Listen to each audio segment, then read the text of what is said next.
Y bueno, mi gente, estamos en otro video más ¿De qué me hablas, viejo? Hoy vamos a tratar el siguiente tema. Pues resulta y pasa que pues por las cuestiones del fenómeno del niño y del cambio climático, repito, cambio climático, pues Bogotá entró en racionamiento de agua, ¿listo? Estas medidas ejecutadas por el señor Galán. Todo hasta ahí, ese es el tema que vamos a tratar. ¿Qué es lo que pasa a raíz de esto? Que básicamente volvieron a seguir mintiendo alrededor del gobierno de Gustavo Petro. La primera, que es la más increíble, es que el cambio climático no existe, y la otra es que por culpa de Petro es que está el desabastecimiento por lo de Chingaza 2. Así que para podernos nutrir en este tema, vamos a utilizar el video de una enfermera que ya he mencionado aquí, que es solo una fanática más, y vamos a ver las mentiras que ella replicó. Hoy precisamente arranco con el video de esta señora que ya he hablado con ella, de González, que nos viene a hablar del racionamiento de agua. Vamos a ver.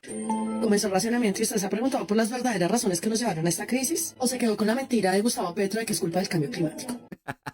Empezamos mal. Cambio climático. Vamos a ver. Empezando simplemente porque es que ustedes solo tienen que poner estudios del cambio climático y va a salir esto. Cambio climático, según Naciones Unidas, esto es de una ONG, ¿sí o no? Tenemos páginas como la NASA, National Geographic, el IDEAM, tenemos Comisión Económica para América Latina y el Caribe, UN News, cambio climático, GovMX, que es de México, evidencias que hay sobre el cambio climático, un estudio de la NASA, predice los impactos, otra es la NASA, tenemos la Deutsche Welle, tenemos climática.com, tenemos la BBC, que dice las pruebas que demuestran que el cambio climático es cierto, y así, mire, ustedes pueden darle y darle y seguir, y van a encontrar un montón, mire, ¿sí? Hasta está la Universidad del Rosario dando estudios, pero ella dice que no. O sea, empezamos súper mal. Me contarle y explicarle la situación. Es la unión de varias cosas. A ver. Las malas medidas que tomó Gustavo Petro como alcalde de Bogotá en su tiempo, cuando no permitió la construcción de la segunda fase del embalse de Chingaza. Sí, como lo dijo el 2 de junio del 2012 el gerente de la empresa de acueducto en ese entonces, el señor Diego Bravo. Sí, que por instrucciones del señor alcalde no iba a la construcción de la segunda fase del embalse. Que porque según Gustavo Petro eso no se necesitaba. Pero es que la ampliación del embalse era necesaria para garantizar la seguridad hídrica de los bogotanos en los siguientes años. Pues que la población en Bogotá no creció desde el 2002. Teniendo en cuenta que Bogotá es una de las ciudades que más recibe migración de otras ciudades y de países como Venezuela.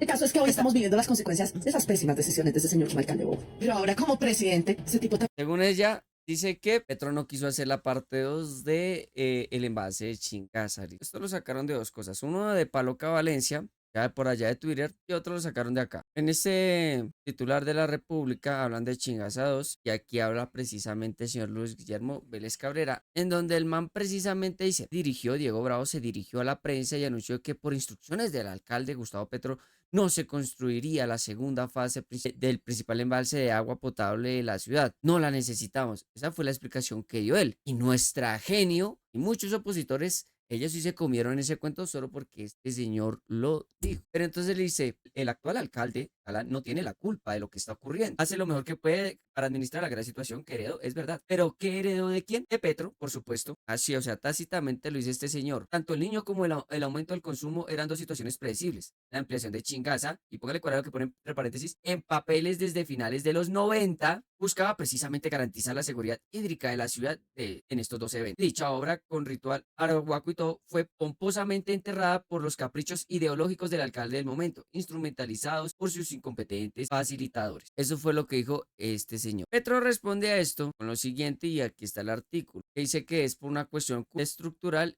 El presidente Gustavo Petro se manifestó frente a la situación de la escasez de agua en Bogotá. Más allá del fuerte fenómeno del niño que azotaba la región, el mandatario aseguró que gran parte de la crisis se debe a la excesiva urbanización de la sabana de Bogotá y la crisis climática. Y es verdad, recuerden que hubieron escándalos de gente que por allá arriba hacía sus megamansiones y se las tumbaban. Obviamente el exponencial crecimiento de Bogotá, que ahí por lo menos no se equivoca nuestra cotuda favorita. Pero póngale cuara a lo que dice aquí. En ese sentido, el mandatario cuestionó a los críticos que han dicho que la parte se debe a que el ahora presidente no quiso hacer la represa de Chingaza 2. La idea de usar más agua de la cuenca de la Orinoquía, importante esto, trasvasándola como se hace con el embalse de Chingaza, solo produciría mayores sequías en los llanos y crisis alimentarias. Básicamente eso es lo que dice Petro, que esto, si se hacía esto, se reflejarían sequías en la parte de los llanos y en la Orinoquía. Pero simplemente no nos podemos fiar, pues obviamente, de la palabra de Gustavo Petro, ¿no? Aquí tenemos un expediente que se llama El Cuarto Mosquetero y que tiene un artículo del 2021 que dice Chingaza 2, un incremento al extractivismo que sufren las cuencas hídricas de la Orinoquía.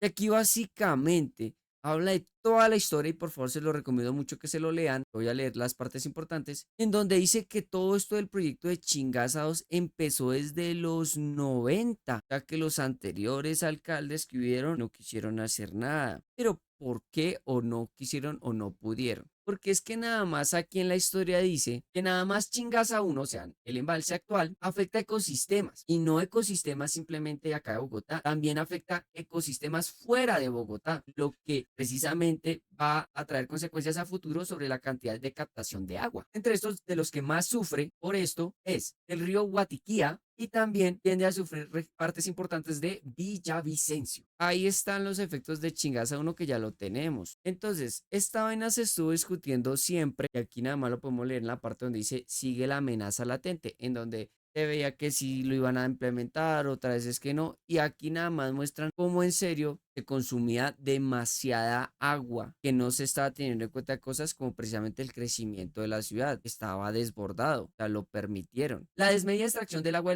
de la Orinoquía abajo de Chingaza 1 fue algo ya imposible de detener, el proyecto ya estaba terminado y puesto en marcha, pero al parecer, tal nivel de extractivismo no es suficiente. La región enfrenta una amenaza que podría ser mucho más nociva, Chingaza 2. En realidad, esta pretensión viene proyectándose desde la década de los 90, cuando se realizaron los diseños entre 1996 y el 99. En el 98 se socializó el proyecto de Chingaza 2 en la Cámara de Comercio de Villavicencio, pero no hubo respuesta ni ciudadana ni gubernamental, ni tampoco pues hubo mensajes y todo eso, pues porque esta gente no lo quería, eso los afectaba a ellos. Chingaza 2 busca captar 6.9 metros cúbicos por segundo, entre otros afluentes, el río Guajaro y la Quebrada Blanca en San Juanito, quebradas San Joaquín y Balcones en Huasca, Quebradas Chorreras y Santa Bárbara en Junín y el río Guatiquía en Fomeque. Entonces dice que la riqueza hídrica, oxígeno y biodiversidad que existen en la región se debe a la conexión de la selva amazónica en la cordillera oriental de los Andes y el altiplano cundiboyacense y la Orinoquía. Básicamente el hacer eso afecta todo eso que le acabo de nombrar, pero como supuestamente es para Bogotá, el resto vale huevo. Volvemos a lo mismo de siempre. Esa parte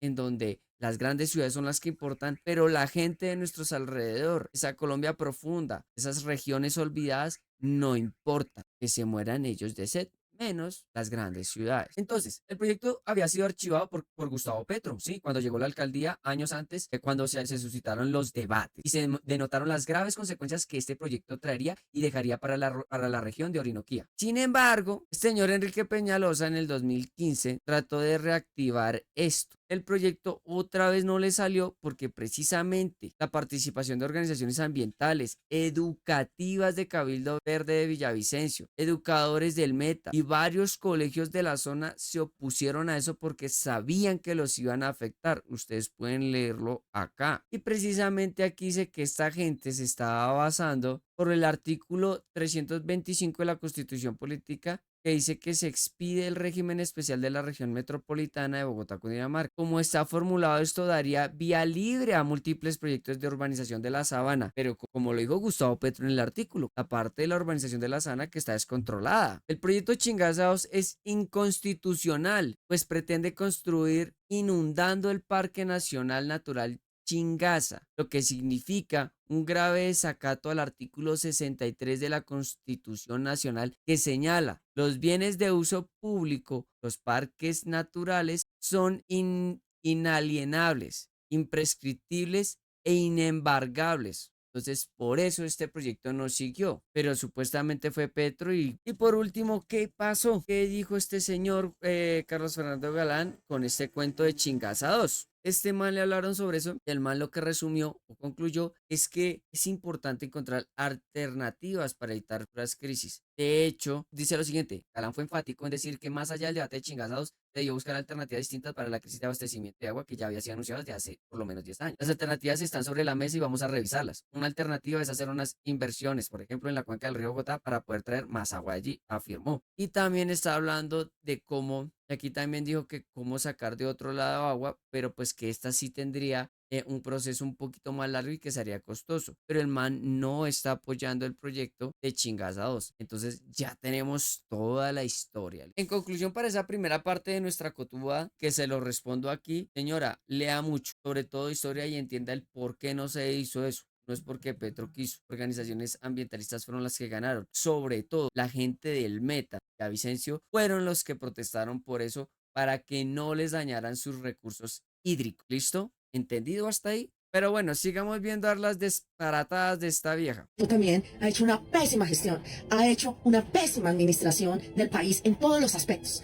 Quiero preguntarles a ustedes, petristas, y al señor Gustavo Petro, por supuesto, ¿dónde están los 2.2 billones de pesos que le sacó al país para enfrentar la crisis que traería el fenómeno del Niño? 2.2 billones de pesos que no se vieron por ninguna parte, por Dios. Porque ¿dónde está la gestión de este gobierno durante esta crisis de este fenómeno climático? 2.2 billones de pesos no le alcanzaron para prever que el fenómeno del Niño se podía alargar. No le alcanzaron para afrontar con medidas necesarias este fenómeno natural que todos los años tiene que enfrentar el país. ¿Dónde está esa plata, señor Gustavo Petro? ¿Dónde está? Aquí viene una cosa, de que se estiraron 2.2 billones de pesos para esta cuestión, ¿no? El fenómeno del Niño. Pero dice que qué pasó, que por qué no lo gestionó. Señora, yo primero le digo, ahí sí no se acuerda de que existe una alcaldía, ¿no? La alcaldía ahí sí ya no existe, tiene que hacerlo Petro. Pero pues ya vamos a mostrar eso, obviamente. Solo hay que irnos acá en donde dice, el gobierno del cambio invertirá 2.2 billones para atender el fenómeno del Niño. Listo. Primero la premisa, atender, ¿sí? Todavía no estamos hablando de algo de prevención. Aquí dice que la Unidad Nacional de Riesgo, ¿sí? De Gestión de Riesgo, destinará 1.7 billones de pesos para atender los efectos que pueda generar el fenómeno del Niño. O sea, atender los efectos, lo que puede generar esto, no anticipar. Es muy diferente. Entonces, póngale cuidado que inicialmente, en lo relacionado con las acciones anticipatorias, ahora sí, se invertirá 1.2 billones, ¿listo? Entonces tenemos 1.2 billones de pesos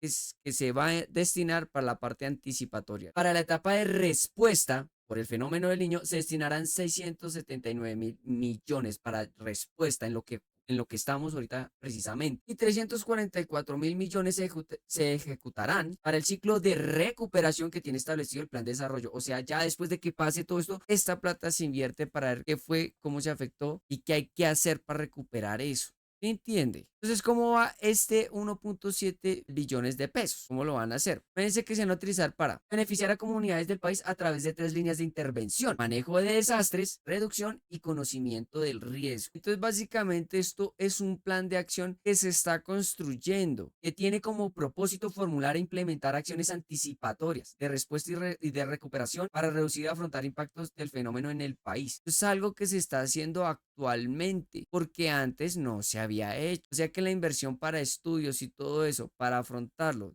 ya después, eso conlleva tiempo. Esta agenda de hoy nos permite recoger todas las evidencias para generar acciones de prevención que sean necesarias. Debemos proteger a las comunidades que puedan estar en riesgo a causa del fenómeno. Entonces es un estudio que se lleva siempre su tiempo. No es simplemente inyectar plata, botar plata a lo loco. Un estudio que, vuelvo y se lo repito, lleva tiempo. Pues ya respondiendo a eso, vamos a ver qué sigue cotorreando. No solo eso, al señor le dio, en su afán por atacar al gas, al petróleo y al carbón, pues por apagar las termoeléctricas, que son las máquinas que se necesitan para el buen funcionamiento de los embalses. Y esto es a grandes rasgos porque el tema es bastante amplio. Esto no es más que los resultados de una pésima gestión, de una pésima administración, del derroche del dinero de los colombianos en cosas absurdas y no en lo que verdaderamente se necesita. Este es el resultado de un gobernante con ideología barata, que lo único que busca es atacar la riqueza. El colombiano. Ante la crítica situación de los embalses, el gobierno pide a las termoeléctricas operar al máximo la semana. Nunca digo que se apagaran. Es que imagínense donde el man pida que apaguen las termoeléctricas. Se le va encima, todo el mundo se le iría encima, porque es algo descabellado, pero según esta vieja, los tiene apagadas y vea. Póngale cuera, ahorita con lo que sale, cuando ya no pueden tirar como que con lo que medio encuentran sostenible, por decirlo así, ahora salen con esta. Póngale atención. Lo único que busca es atacar la riqueza, porque con este racionamiento vendrá una crisis económica sin precedentes también, porque hay muchas industrias que necesitan el agua, que necesitan la energía para poder subsistir, para poder trabajar. Viene un plan de desmoralización para la población colombiana sin precedentes en la historia de nuestro país. Y todo esto porque el socialista necesita acabar con la riqueza, con la clase media, para poder manejar el pueblo a su antojo dándole migajas y miserablezas. Eso es el social. Sin duda alguna, para terminar, los únicos beneficiados van a ser los petristas, porque pues ya van a tener una excusa suficiente para no bañarse y para justificar sus malos olores. Bien, ya como no pudo buscar algo como que con qué atacar, simplemente se inventa cosas. Cayó en la parte de lo que yo le digo, sacó la bolita de cristal para decir que va a venir una crisis económica. Y después se fue con lo conspiranoico que también caen, y es de decir que viene un plan de desmotivación. Para finalizar lo remata pues con el odio que le tiene a la gente que apoya a Gustavo Petro. Entonces ahí vemos, ¿no? Un video que a esta persona, a este personaje le tomó 2 minutos y algo en hacer, 2 y medio, cacareando cuánta barrabasada se le pasaba por la cabeza y lo que escucha o lo que le dicen en sus grupitos de WhatsApp, redes sociales, y va y lo replica. Pero vaya y busque la información y verá que no puede. Así es esta gente. Ya se desmintió todo. Ya sabemos que lo de Chingaza 2 es algo que se ha estado peleando por sectores ambientales que van en pro de que no se dañen ecosistemas de la Orinoquía y que sobre todo se proteja las fuentes hídricas de Villavicencio o el departamento del Meta. Segundo, los 2.2 billones de pesos son algo que se planteó desde octubre del año pasado y que hasta ahorita se está haciendo como un estudio para en futuro prevenir, en segundo, mitigar las acciones que esto le puede ocasionar a regiones olvidadas, pues tercero, dar soluciones a la gente que se ve damnificada por eso. Las termoeléctricas, pues ya vieron, no están apagadas, están funcionando a todas. Y el resto, pues una perorata hasta conspiranoico. Por eso yo siempre les digo, ya saben, lean e investiguen. ¿Te gustó mi contenido? Por favor, suscríbete, dale like y compártelo, porque esto es importantísimo. La información que necesita ser compartida. Y para nuestra cotuda o nuestro opositor favorito que se come esos cuentos, en serio, póngase a pensar y a preguntarse, pero ¿cómo llegamos a esto? El porqué de las cosas y remítase a la historia. Nos vemos.